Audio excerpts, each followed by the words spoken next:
Howdy y'all, you're gonna love the second edition of the disc as we switch to overdrive and deliver some serious content. This month we report from the E3 Interactive Expo held in LA this year, and also in our mammoth review marathon we look at Ridge Racer for the PlayStation, Daytona for the Saturn, plus Full Throttle, Discworld, Bioforge and Lost Eden for the PC. And the best thing about the way we do things at the disc is that all of this is using stunning full motion video. Also, there's comedy from Rod Quantock, speed metal from Ice-T's band Body Count, plus some great new internet sites courtesy of Jason Romney, plus Bioforge and Full Throttle play guides. Oh, and I nearly forgot, because the disc is interactive, there's also heaps to do with playable demos galore. Check out the Discworld, XCOM 2, 3D Lemmings, Star Trek and Virtual Pool demos. There is also a swag of shareware and edutainment demos, plus our manga review of the month, Macross Plus, and our multimedia section with tips for those of you who are interested in getting into the industry. And if you want giveaways, this month we offer you heaps. Send into the disc if you want to win copies of Stone Prophet, Bioforge, Discworld or Full Throttle. So what are you waiting for? Spin on!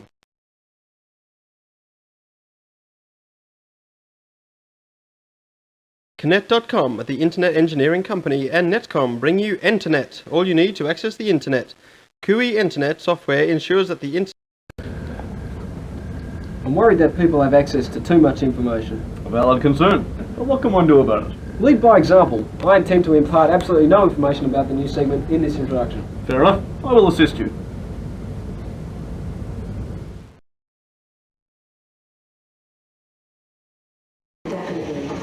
Okay, hang on to your hats as we blow the lid off the video gaming world with some exclusive footage from the E3 Interactive Entertainment Expo held in Los Angeles during May.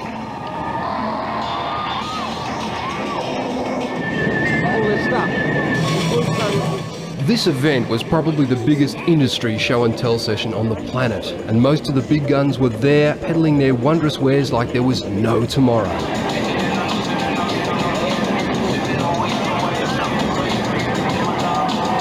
Sega, the masters of techno-wizardry-inspired marketing, were in the process of trying to woo all comers with a Saturn demo which depicted classics like Daytona, Panzer Dragoon and Virtua Fighter, although there wasn't an abundance of new software.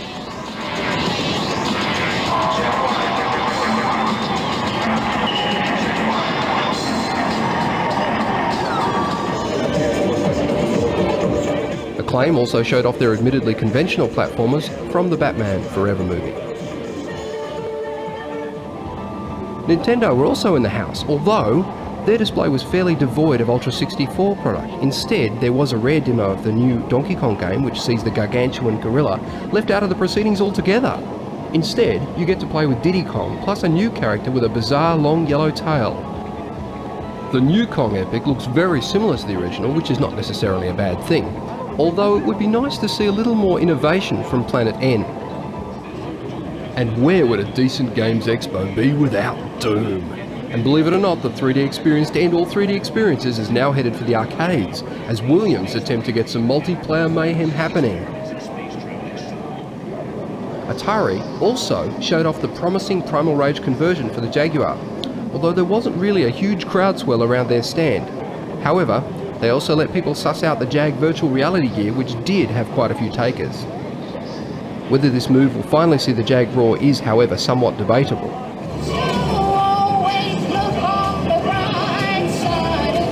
E3 was also a haven for LA's weirdos and tripped out video game characters. Just check this lot out. My mate finds him incredibly attractive, although I don't know.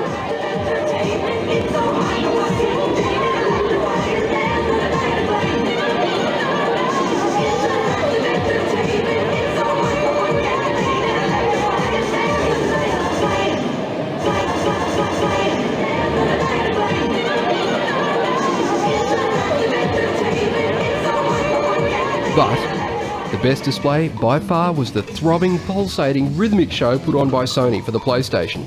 This machine looks like really cutting loose when it is released later this year. Games like Tekken and Ridge Racer, as well as other less known titles, were blasted onto the screen, accompanied by the staccato pummeling of Sony's female percussionist.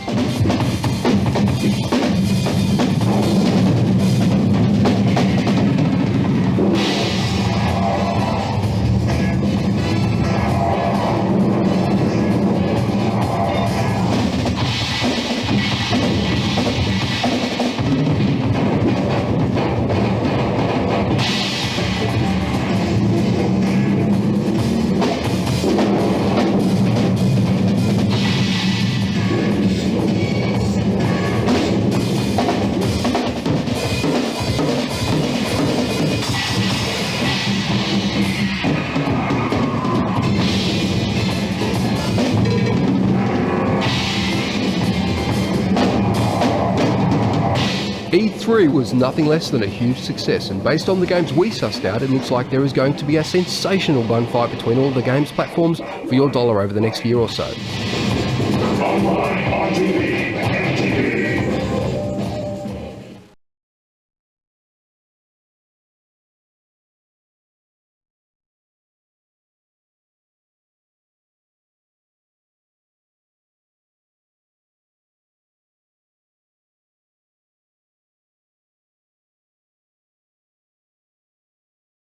Virtual reality at an affordable price.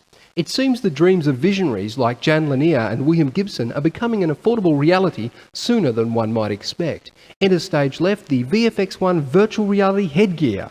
This astonishing hunk of technology, which will allow gamers to play 3D games such as Descent and Flight Unlimited via a flip-up 3D stereoscopic visor. And it is apparently an experience which has to be seen to be believed. The unit also comes with the attractively named Cyberpuck, which is a 3D controller, whatever that means, which allows you to interface with the 3D environment in a simple and immersively believable way, so I'm told. The visor utilises twin LCD 7-inch active colour matrix displays which offer a resolution of 789 by 230 pixels, and the visual orientation system allows the device to track head movement to 70 degrees of pitch, 70 degrees of roll, and a full 360 degrees of yaw. The VFX1 features quality headphones from AKG which are capable of dealing with sounds ranging from 20Hz up to 20 kHz. Added to this is a microphone for voice recognition and the headgear interface protocol card, which accepts 125 I/O devices. It's enough to totally enrapture even the most cynical PC gamer and should be available very, very soon.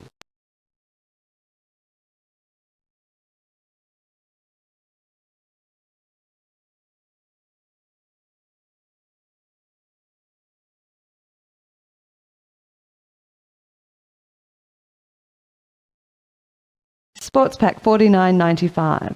At under 10 quid again, this CD Sports Pack from Mindscape is a pretty canny purchase. D-Zone Doom add-on $39.95.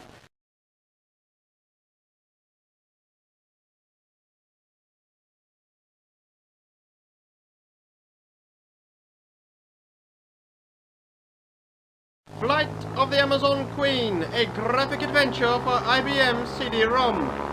You're Joe King, pilot for hire, as you follow this tongue-in-cheek adventure in the South American jungles.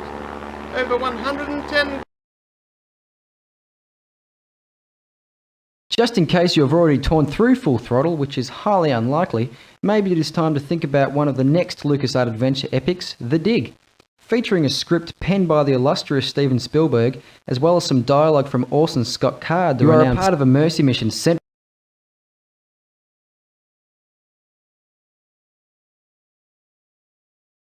In this instalment of the disc, we'll be giving you the chance to go full throttle over our Full Throttle giveaway. 3 copies of this awesome new title are up for grabs, so just answer this simple question: what would look good with the barman's nose ring? In this instalment of the disc, we'll be giving you the chance to go full throttle over our Full Throttle giveaway. 3 copies of this awesome new title are up for grabs, so just...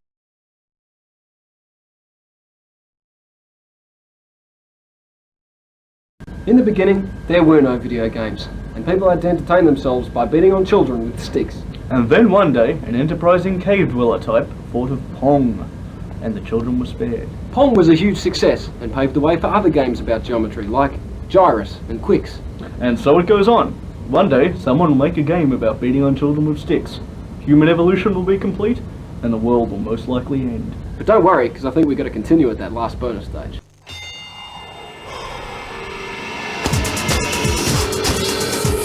When I'm in trouble, I focus. I imagine the other guys are video game nasty.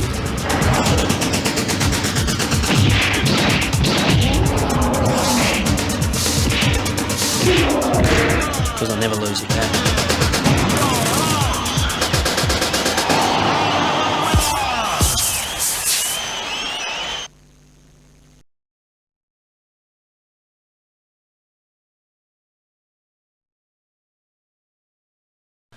Daytona versus Ridge Racer. Saturn versus PSX. Okay, so we all know that the Sony PlayStation and the Sega Saturn can both hold bucket loads of polygons around the screen every second. We all know they've got more sounds and colours than Stanley Kubrick on Hard Drugs. It's damn obvious that Sony and Sega are spending a lot of money telling us. And fair enough too. But what isn't so obvious is how all the hype translates to actual games. So let's take a look at some. Here we have two very similar arcade conversions. Ridge Racer for the PSX, And Daytona for the Saturn. Both technically impressive and very popular in the arcades, we figured they'd be the ideal benchmark to test each console's real-world performance. Actually, I figured it'd be a good opportunity to screw around with new consoles at somebody else's expense. Nevertheless, he's right. I am, you know. Anyway, by virtue of alphabetic superiority, Daytona on the Sega Saturn. In case you're not familiar with the game, Daytona puts you behind the wheel of a Daytona racing car, which is big, powerful, and somewhat lacking in finesse. The main objective of the game is to blast around one of 3 tracks at speeds approaching 400 km an hour without hitting anything. Pretty straightforward and plenty of fun. The Saturn version is, as far as gameplay is concerned, an exact reproduction of the arcade game. Additionally, the game can be set to Saturn mode, which dispenses with the arcade game's checkpoint time limits and lets you do badly for the whole race rather than put you out of your misery after a couple of inept laps. The number of laps per race is user selectable, up to 80 for track 1. This really makes the pit stops, which were present but not very useful in the arcade game, an important part of the Saturn conversion.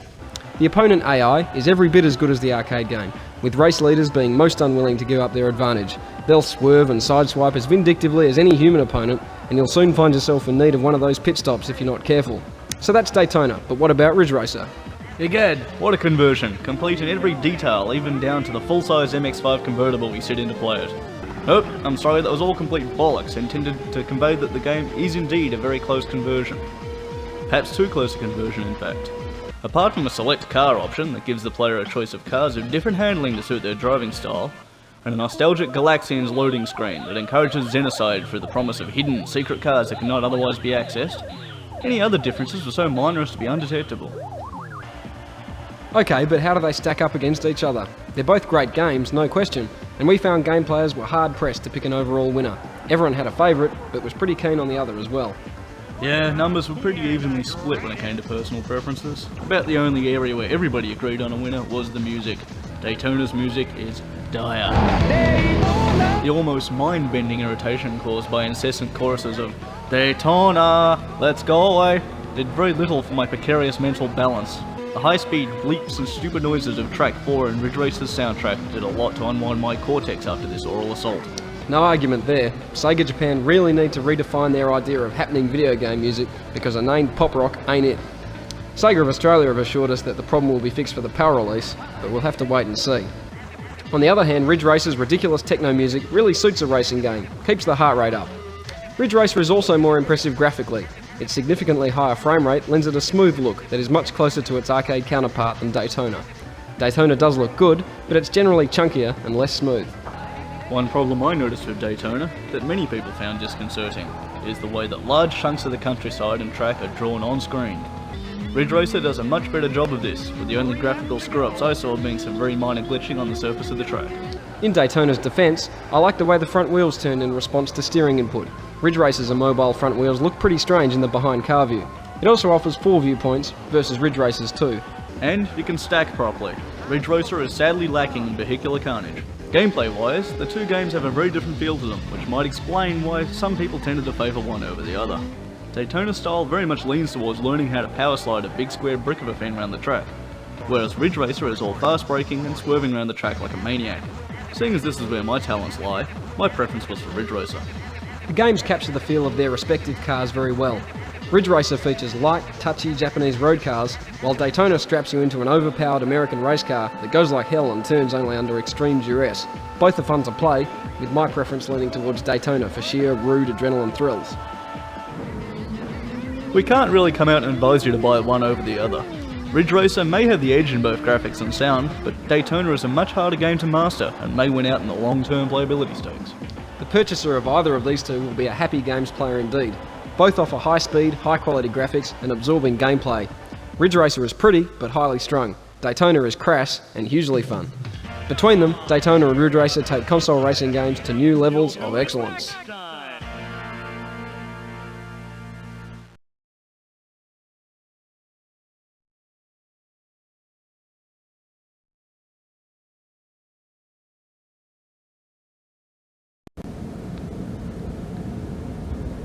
I think serious changes are long overdue in the movie world. Such as the immediate defenestration of Macaulay Culkin. Yes, but I also propose the adoption of a standard lexicon of symbols and metaphors that all filmmakers are obliged to use. Good idea. Instead of the current lawless confusion of visual metaphor, why not force filmmakers to use a stylized wrestling match or game of TV tennis to represent inner conflict? Goodbye confusion. Hello, box office success.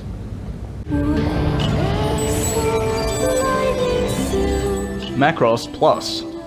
If you mention manga to me, several things happen, mostly involving loud noises and childish behaviour. Still, I may be going out on a limb here, but I think that the main reason for the trendy popularity of the whole Japanese animation genre is that it allows grown men such as myself to watch cartoons and claim that it is mature, adult entertainment. This may in fact be the case. I can't imagine little Johnny sitting down to watch some of the more perverted stuff I watch for entertainment. Never mind. Either way, hanging up my snag hat, I plonked down to watch Macross Plus, and found it damn good. Technically and visually flawless, with blistering action, the likes of which I've yet to see in any other animated feature. Or live action film for that matter. This series makes Top Gun, or any of those other testosterone flicks, look like a bunch of train spotters. Now, the plot is often of secondary importance to violence, laser fire and sex in manga, but in this case it's pretty okay. It concerns a reckless young idiot called Dyson who was transferred to the Mecha testing range, only to find that his rival on the testing range is a huge, nasty-looking guy with inexplicably green skin that is, coincidentally, Dyson's enemy from the past. Dum dum dum. Plot aside, I recommend that you see this. I rate films and series on whether they have an effect on me after I stop watching them. So after seeing Natural Born Killers, Apocalypse Now and The Crow, I wanted to steal something and shoot a few people. But this film made me want to walk around in a big metal robot, shooting off lasers and stepping on cars. A better reason to see it, I cannot think. 8 out of 10.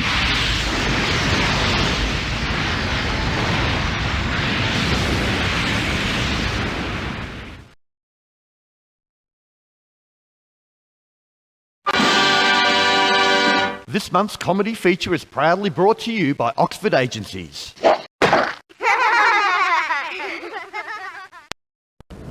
Well, we were going to write something amusing and anecdotal for this month's comedy section, but we failed.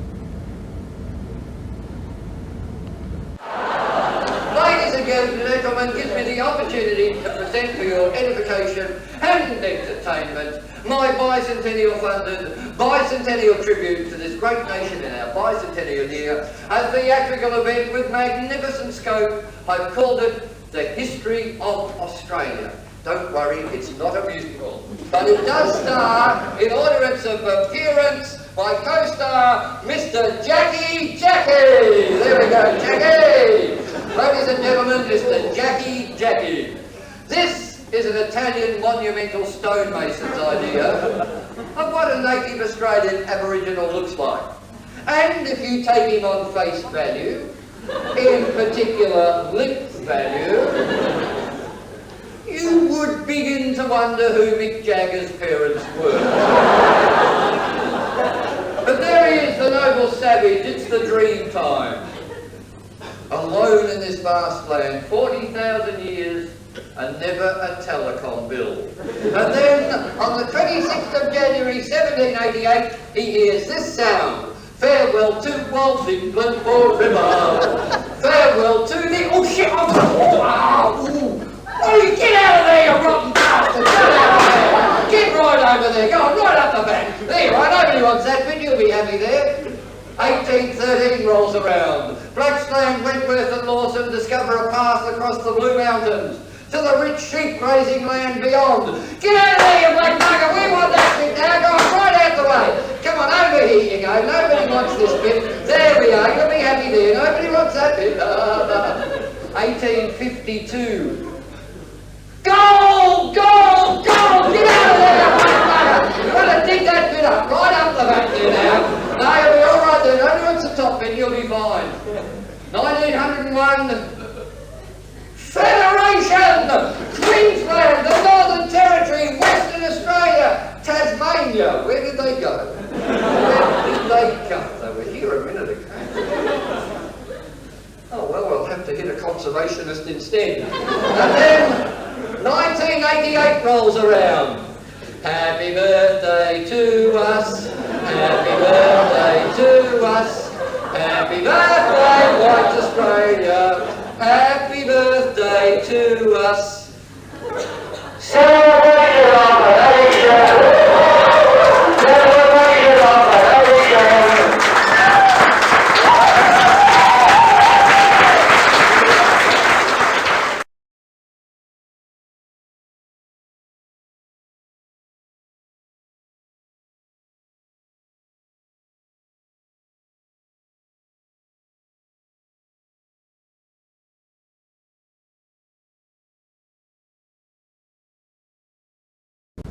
Here at the Disc, we're proud of the fact that there is absolutely no subliminal advertising at all in this product. Kill your friends. Yes, all of our advertising is frank and artless, the way it ought to be. I am upset